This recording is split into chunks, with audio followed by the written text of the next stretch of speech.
भक्तामर स्वाध्याय सीरीज में आप सबका हार्दिक स्वागत है। हम 40 नंबर छंदों की चर्चा कर चुके थे। अब 41 नंबर छंद की बहुत मार्मिक चर्चा यहाँ पर आने वाली है। क्या पढ़ा था, देखो थोड़ा सा विषय चेंज हुआ था, आपको ध्यान होगा। पिछले छंद में क्या बात की थी कि ऐसी भयंकर अग्नि वो भी हे भगवान आपके नाम रूपी स्मरण से शांत हो जाती है। इसमें भगवान आप कुछ नहीं करते, आप कुछ नहीं करते, आपको कुछ नहीं करना पड़ता। जिस व्यक्ति के हृदय में वो आपके सिद्धांत हैं, आपके प्रिंसिपल हैं, आपकी शिक्षाएं हैं, वो उससे प्रभावित ही नहीं होता। देखो बड़प्पन किसमें है, जो आज पूरी दुनिया मानती है। मैं आपसे एक छोटा सा प्रश्न पूछ के आज की बात करूंगा। बड़प्पन किसमें है कि उस व्यक्ति को वहां आना पड़े, आके काम कराना पड़े, उसमें बड़प्पन है। तो इसको आना ही नहीं पड़े, उसकी शिक्षा, उसका यश, उसके प्रिंसिपल, उसका नाम ही पर्याप्त हो। कौन समझ में आ रहा है? जैसा ऐसा हो कि आपको किसी व्यक्ति से कोई काम कराना है, तो एक तो क्या कि किसी ने आपका नाम ही ले दिया, आपके यश से, आपकी शिक्षाओं से वो इतना प्रभावित है कि उसने ऑटोमेटिक आपका काम कर दिया। और दूसरा एक उस आपको जाना पड़े, उसको डंडा दिखाना पड़े, उसको कुछ करना पड़े, कहना पड़े, तो उसमें क्या महानता? ये तो कोई सामान्य जन भी कर लेगा, जाके तो कोई भी काम करा लेगा। महानता तो तब है कि आप गए नहीं, आपने कुछ किया नहीं, और उस व्यक्ति के अंदर इतना प्रभाव है उस व्यक्ति का ही, वो आपके प्रिंसिपल उसके हृदय में ऐसे बसे हुए हैं कि जरूरत ही नहीं पड़ती। तो हे भगवान आप आते जाते नहीं हैं, और कैसे आएंगे? आप तो सिद्धालय में अनंत काल के लिए विराजमान हो गए ना। रहिए अनंता अनंत काल यथा तथा शिव परिणय, वहां से कभी आते नहीं है। तो ऐसी चर्चा अपन ने की थी। आज 41 नंबर छंद की चर्चा करेंगे, उसके पहले मंगलाचरण करेंगे। सभी आप हाथ जोड़ लें। तुम हो अनादि अनंत जिन, तुम ही अखंडानंत हो। तुम वेद विरहित वेद वेद शिव कामनी के कंत हो। तुम संत हो भगवंत हो, तुम भव जलधि के अंत हो। तुम अनंतानंत गुण, तुम ही अनंतानंत हो। ऐसी चर्चा हमने की। आइए आज 41 नंबर का छंद आपको स्क्रीन पर दिख रहा है, हम सब मिलके उसका पाठ करेंगे। रक्ते क्षणं समद कोकिल कंठ नीलम, क्रोध्योदितं फणेन मोत्फण मापतन्तम्, आक्रामति क्रमयोगेन निरास्तशङ्का, त्वन्नामनागदमनि हृदयस्य पुंसा। क्या कह रहे हैं? देखो सबसे पहले क्या करेंगे, संधि विच्छेद करेंगे कि शब्द को तोड़ेंगे। रक्ते, टॉप लाइन पर देखिए, रक्ते क्षणम समेद, रक्ते क्षणम समद कोकिल कंठ नीलम, सारे शब्द इंडिविजुअल हैं, इसमें कोई संधि नहीं हुई है। इसके बाद सेकेंड लाइन का फर्स्ट शब्द है, उसमें थोड़ी सी संधि हुई है, ध्यान से देखिए। क्रोध उद्यतम, जो ओ की मात्रा उसका क्या बनेगा? उ। तो क्रोध उद्यतम फणिन, क्या क्या क्या निकलेगा? बहुत ध्यान से देखो, वहां पर संधि हुई है। फणिन, फणिन दिख रहा है आपको? फणिन, फणिनम, जो मां है ना वो इसमें आ जाएगा। फणिनम उत्फन, उत्फणम उसमें भी वापस आएगा। और आपतंतम, शब्द क्लियर? फणिनम उत्फणम आपतंतम, क्लियर? आपतंतम आक्रामति क्रम योगेन निरस्त संकह, ये जो नीचे सा है ना, ऊपर विसर्ग बनेगा ऊपर आके, संकह त्वत नाम। देखो यहाँ 3 संधि हो गई एक शब्द के अंदर, जो सा है इसका वो ऊपर जाके बनेगा विसर्ग। तो संकह और त्वत नाम नांग दमुनि हृदि हृदि यश पुंसा, सारे शब्द क्लियर? आइए अब एक का मीनिंग देखते हैं। क्या है मीनिंग? यश, कहाँ लिखा यश, कहाँ लिखा, देखो जल्दी से दिखा कहीं यश, देखो चौथी पंक्ति में सेकंड लास्ट शब्द है, सबसे लास्ट में पुंसा लिखा, उसके बाद बोला यश। यश मतलब होता है जिसके, यश मतलब क्या होता है, जिसके, जिस, पुंसा, पुंसा मतलब पुरुष। तो देखो पुरुष, अब हमारी बहनें महिलाएं समझ रही होंगी ये तो पुरुषों के लिए है, पुरुषों के, पुरुष मतलब होता है स्त्री पुरुष दोनों ही होते हैं, ये नई व्याख्या है, आपने पहले कभी नहीं सुनी होगी। पुरुष मतलब सिर्फ पुरुष नहीं होता, पुरुष मतलब होता है जो पुरुषार्थ करे, जो कुछ कर सकता है, जो लाइफ में कुछ कर सकता है, उसका, जिसके अंदर पौरुष होता है। पुरुष किसका नाम, जिसके अंदर पौरुष होता है, जिसके अंदर एक एनर्जी होती है, वो पुरुष है। तो आपके अंदर भी तो एनर्जी होती है, आप भी तो दुनिया में सब कुछ कर सकते हैं, आप भी तो सम्यक दर्शन प्राप्त कर सकते हैं, आप भी संयम ले सकते हैं, तो आप भी पुरुष हैं, ठीक है। जो पुरुषार्थ कर सकता है, पुरुषेते इति पुरुषार्था, जो अपने उत्तम चेतना गुणों में सेवन करे, उन गुणों में सेवन कर सकता है, अपने गुणों में अप्लाई कर सकता है, अपने गुणों में अपनापन कर सकता है, अपने गुणों को प्रकट कर सकता है, वो सभी पुरुष हैं। तो जिस पुरुष के हृदय, हृदय, हृदय मतलब हृदय में, हृदय में, जिस पुरुष के हृदय में, कहाँ पे, हृदय में, श्रद्धा में, विश्वास में, बिलीफ सिस्टम में, त्वत नाम, जब दो चौथी पंक्ति चल रही, पूरी चौथी पंक्ति में त्वत नाम नाग दमनी, हे भगवान जिस पुरुष के हृदय में आपके नाम रूपी नागदमनी, क्या होता है नागदमनी, ये नागदमनी एक औषधि है, क्या एक औषधि है, इससे क्या होता है, ये जड़ी बूटी एक प्रकार की, जिस व्यक्ति के पास ये होती है नागदमनी, उससे कोई भी भयंकर से भयंकर नाग, भयंकर से भयंकर सर्प, सांप डस नहीं सकता, काट नहीं सकता।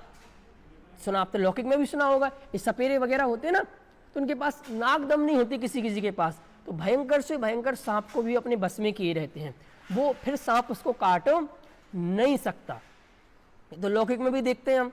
तो हे भगवान जिस पुरुष के हृदय में, जिस पुरुष के हृदय में आपके नाम रूपी नागदमनी, आपके हृदय में नाग रूप, आपके जिस पुरुष के हृदय में आपके नाम रूपी, सिर्फ नाम रूपी नागदमनी, कौन सी नागदमनी, आपके नाम रूपी नागदमनी जिस पुरुष के हृदय में रहती है, सा निरस्त शंका, निरस्त मतलब रहित होकर, निरस्त मतलब खत्म करके, किसको खत्म करके, शंका, शंका मतलब भय, डर, चिंता, टेंशन, तनाव, आकुलता, ये नहीं हो जाए, ये नहीं हो जाए, ये नहीं हो जाए, ये नहीं हो जाए, ये जो डर है ना, ये डर क्या हो जाता है, निरस्त।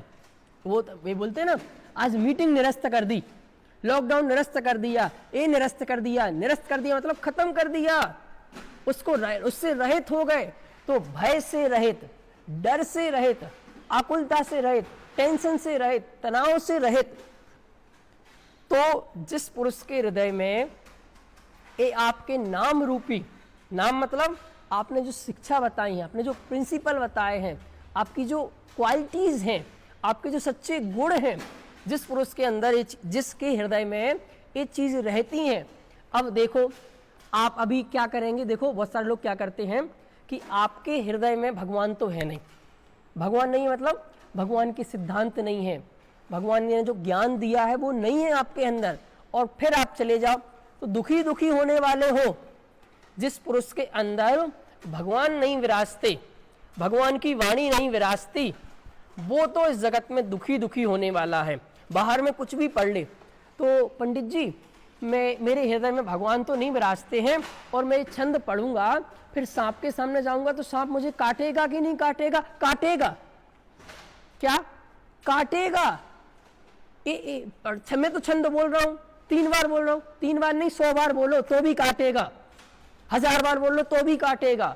और अगर ये चीज हृदय में है, भगवान आपके हृदय में बसते हैं, और फिर आप एक आध बार भी बोले, नहीं भी बोल पाए, नहीं बोलते बनता हो, नहीं गाते बनता हो, नहीं आवाज निकलती हो, तो भी कोई बात नहीं, तो भी कोई बात नहीं। तो जो सबसे भयंकर सर्प है ना, कौन सा सबसे भयंकर सर्प?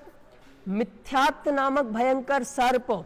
ये जो सर्प है ना, ये तो एक भाव काटेगा, एक भाव खत्म करेगा, और मिथ्यात्व नामक सर्प आपके भव भवांतरों को खत्म करेगा। भव भवांतरों को खत्म करेगा मतलब भव भवांतरों को बढ़ाएगा, भव भवांतरों में आपको ले जाएगा, भव भवांतरों में घुमाएगा। तो संसार सागर में कोई घुमाने वाला है तो मिथ्यात्व रूपी सर्प है, जो आपको पग पग पर काटता है, हर समय काटता है। इस सर्प के काटने से तो आप एक बार मरते हैं, और मिथ्यात्व रूपी सर्प के काटने से आप प्रतिपल मरते हैं। यो भाव कर्म या भाव मरण सदियों से करता आया हूं। एक समय भी ऐसा नहीं जिस समय आप मर नहीं रहे हैं। जब जब आप मिथ्यात्व परिणाम करते हैं, आप राग करते हैं, आप द्वेष करते हैं, आप अपनी आत्मा की हिंसा करते हैं। कहाँ लिखा है? पुरुषार्थ सिद्धि उपाय में लिखा है, अपराधुर भावा खलु रागादीनाम भवत हिंसेति तेषामेव उत्पत्ति हिंसेति जनागमस्य संक्षेपा। क्या लिखा? अपराधुर्भावा खलु रागादीनाम भवत हिंसेति, कि जिस जीव की आत्मा में राग द्वेष के भाव उत्पन्न होते हैं वो अपनी हिंसा करता है।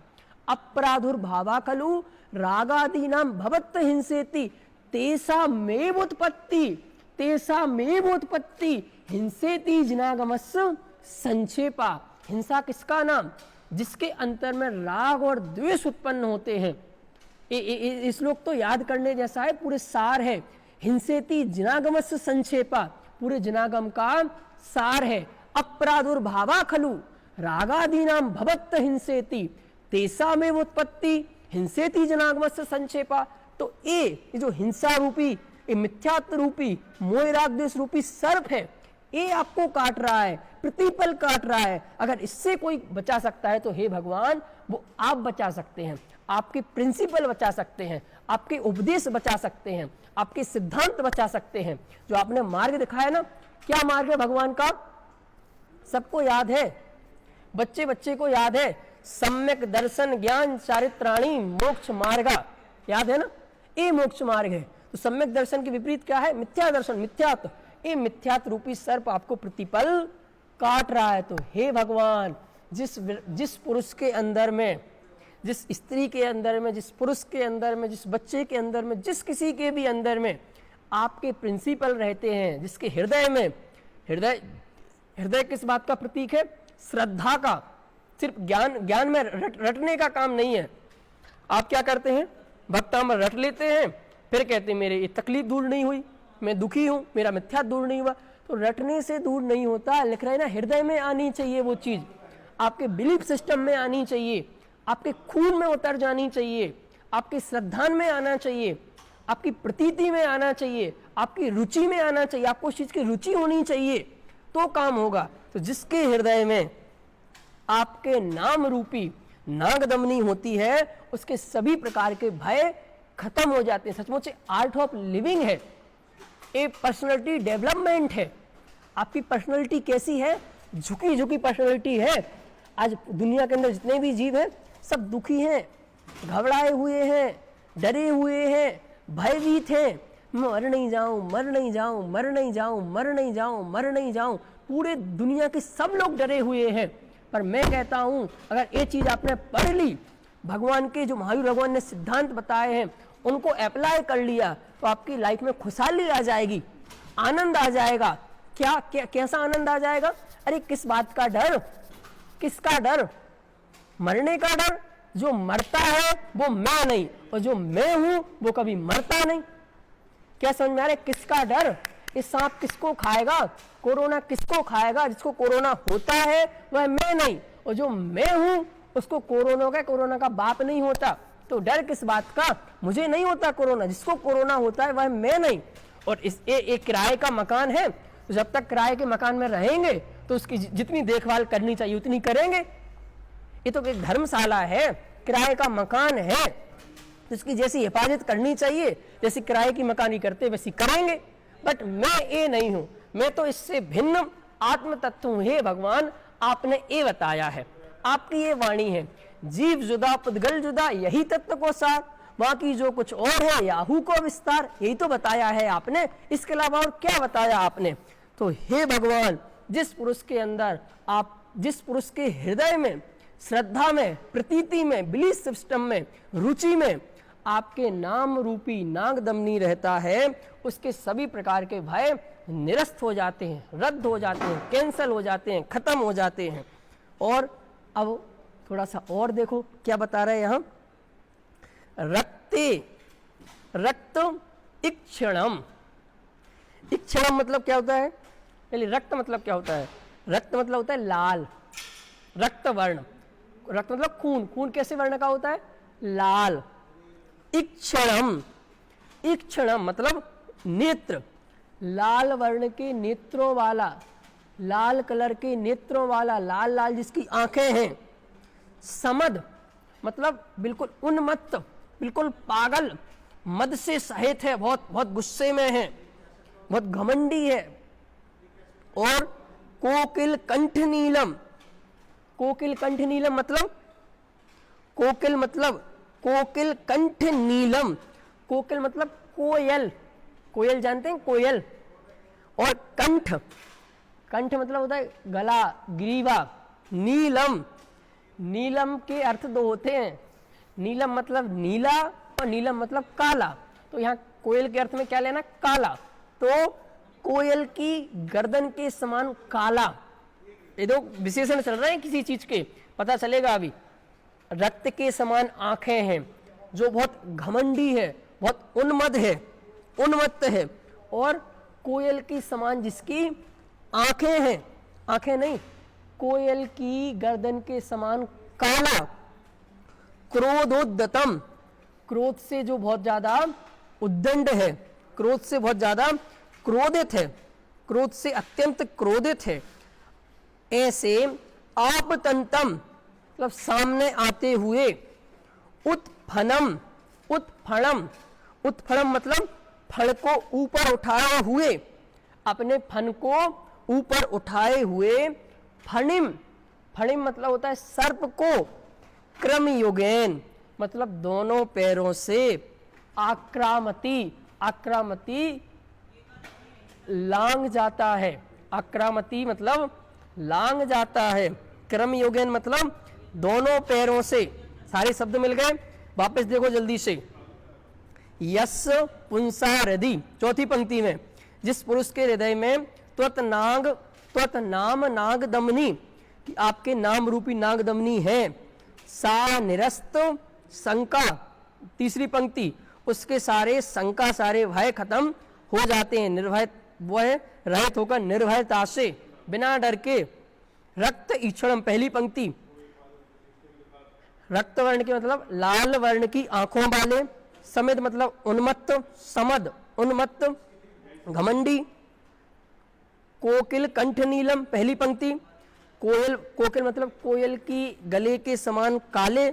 क्रोध उद्यतम, दूसरी पंक्ति, क्रोध से जो अत्यंत क्रोधित है। और क्या कह रहे हैं, आपतंतम सामने आते हुए। उत्फन, कहाँ है उत्फन, दूसरी पंक्ति में देखो। उत्फनम, उत्फनम मतलब होता है अपने फन को उठाए हुए। फनिम, फनिम मतलब सर्प को। क्रम योगेन, तीसरी पंक्ति, अपने दोनों पैरों से। आक्रामती, तीसरी पंक्ति मतलब लांग जाता है, बहुत इजीली, इजी वे में, कोई डर नहीं, कोई चिंता नहीं। क्यों, क्यों लांग जाता है, सचमुच ये सर्प तो उन्होंने एक प्रतीक दिया ऐसे सर्प का, ये मिथ्यात्व रूपी भयंकर सर्प को लांग जाता है, एक झटके में खत्म कर देता है। जैसे ही अगर उसको बिलीफ सिस्टम आ जाए, बिलीफ सिस्टम है भगवान आपकी वाणी पर जागृत हो जाए, तो श्रद्धा जागृत हो जाए, तो मिथ्यात्व रूपी शत्रु को, मिथ्यात्व रूपी सर्प को एक सेकंड में खत्म करके सम्यक दर्शन प्राप्त कर लेता है। तो ये सर्प कहाँ लग रहे, तो मतलब वो इतना निर्भय हो जाता है। सचमुच अगर मैं आप थोड़ी सी प्रैक्टिकली लौकिक व्यवहार से बात करूं, तो अगर लाइफ में सफल होना है ना, तो सफल होने का एक ही मंत्र है, निर्भय हो जाइए। जिस चीज को आपको करने में डर लगता है, आप वही चीज इतनी बार करो कि डर निकल जाए। आज पूरी दुनिया किस पे टिकी है? डर निकालने का नाम दुनिया है। आज से 5 साल पहले मुझे बोलने में डर लगता था, स्पीच 1-2 मिनट की स्पीच देने में डर लगता था। आज मैं घंटों बोल पा रहा हूं। तो क्यों बोल पा रहा हूं? ये डर निकल गया। ये पूरा खेल, पूरी दुनिया डर पे चल रही है। जिसका डर निकलता जा रहा है वो उतना उतना आगे बढ़ता जा रहा है। जिसका डर है वो उतना उतना नीचे चला जाता है। डरता है तो अब मैं इस चीज से डरता तो कभी नहीं बोल पाता, मेरा डर निकल गया तो मैं बोल पा रहा हूं। डर का ही खेल है और कोई खेल नहीं है। तो डर, तो हे भगवान, जिस व्यक्ति के हृदय में आपका नाम रूपी नागदमनी रहती है, उससे वो सभी प्रकार के भय, सभी प्रकार की शंका को निरस्त करते हुए, खत्म करते हुए, ऐसे भयंकर सर्प को भी बहुत इजीली तरीके से उसको पार कर देता है। और भगवान क्या करते हैं? भगवान ने क्या किया? भगवान ने कुछ नहीं किया। भगवान के प्रिंसिपल उसके हृदय में थे, तो वो इतना निर्भय हो गया कि किसी तरह का उसे कोई भय नहीं रहा। तो भगवान ये तो इसमें तो निमित्त है कि डर दूर कर दिया, पर सर्प को कुछ कर दिया। सर्प को उठा के फेंक दिया, सर्प को उठा के रख दिया, सर्प को ये बना दिया, वो बना दिया। ऐसा भगवान ने कुछ भी नहीं किया। ये बात समझ में आ रही? बस प्रिंसिपल उसके हृदय में आ गया, उसके हृदय में श्रद्धा आ गया, उसके हृदय में ज्ञान आ गया, तो वो किसी चीज से फिर उसको डर नहीं रहता है। इस प्रकार आज हमने 41 नंबर छंद की चर्चा की है। बहुत मार्मिक छंद था कि ऐसा भयंकर सर्प भी, देखो आपने महावीर भगवान की जब स्टोरी सुनी ना कि वीर कैसे थे, अतिवीर कैसे थे, तो वहां भी सुनी होगी। ऐसे भयंकर सर्प को उन्होंने अलग कर दिया। सचमुच मार देना नहीं, लोग क्या करते हैं, ऐसे भयंकर सर्पों को मारने लगते हैं। मारना तो हिंसा है। और कोई क्या कहने लगते हैं, हमारे भगवान आके उस सर्प को नष्ट कर देंगे, सर्प को मार देंगे। अरे क्या बात कर रहे हैं आप? भगवान अहिंसा को बताने वाले, उनके लिए तो सभी जीव समान है। उनकी शिक्षा है कि दुनिया के सभी जीव समान है, कोई छोटा बड़ा नहीं है। तो सर्प को कैसे मार देंगे? मूर्खता वाली बात करते हो कि कोई भगवान आके सर्प वगैरह को मारते नहीं, तो कितना गलत काम है, हिंसा का काम है। और अहिंसा का प्रतिपादन करने वाले भगवान किसी को मारेंगे? किसी को भी नहीं मारेंगे, किसी को भी दुखी नहीं करेंगे। उसे अपना काम करने देंगे, तुम्हें अपना काम करने देंगे। बस दोनों को प्रिंसिपल बताएंगे। अगर सर्प को भी समझाने की बात आएगी ना, तो यही समझाएंगे कि तुम किसी को मार के सुखी नहीं हो सकते हो, दूसरे जीवों को दुखी करके सुखी नहीं हो सकते हो। और जो इंसान को भी समझाया, हम तुमको भी समझाया, तो यही समझाया कि तुम सर्प को मार के सुखी नहीं हो सकते हो, उसको परेशान करके सुखी नहीं हो सकते। तुम अपना काम करो, उसको अपना काम करने दो। और बिलीफ सिस्टम क्या रखो, सर्प तुम्हें मार नहीं सकता, सर्प तुम्हें खा नहीं सकता। क्यों? सर्प जिसको खाएगा वो तुम नहीं हो, जो तुम उसे सर्प कभी खा नहीं सकता। और जब तक तुम्हारी आयु कर्म है तब तक सर्प कुछ कर ही नहीं सकता है। तो ऐसा भी हो सकता है सर्प अपने रास्ते से निकल जाए, आप अपने रास्ते से निकल जाए। तो ये इस श्लोक का मीनिंग है। और देखो सब में एक ही बात कॉमन चल रही कि भय दूर हो जाता है। क्या दूर करना है? भय, निर्भय बनाना है आपको। तो निर्भयता की बात है, तो हम सब निर्भय हों। निर्भय हुए बिना काम नहीं होगा। अगर मुक्ति मार्ग में बढ़ना है तो निर्भय होना पड़ेगा। और ऐसी निर्भयता का मार्ग इसमें बताया है। बस अपन एक बार श्लोक बोल के आज की चर्चा पूरी करेंगे। रक्ते क्षणं समद कोकिल कंठ नीलम क्रोध्योदितं फणिनमुत्फणमापतन्तम् आक्रामतिक्रमयोगेन निरस्तशङ्कः त्वन्नामनागदमनि हृदयस्य पुंसा। इस प्रकार इसकी मार्मिक चर्चा की। अगली क्लास में अपने अगले छंद की चर्चा करेंगे। तब तक के लिए सभी को सादर जय जिनेंद्र।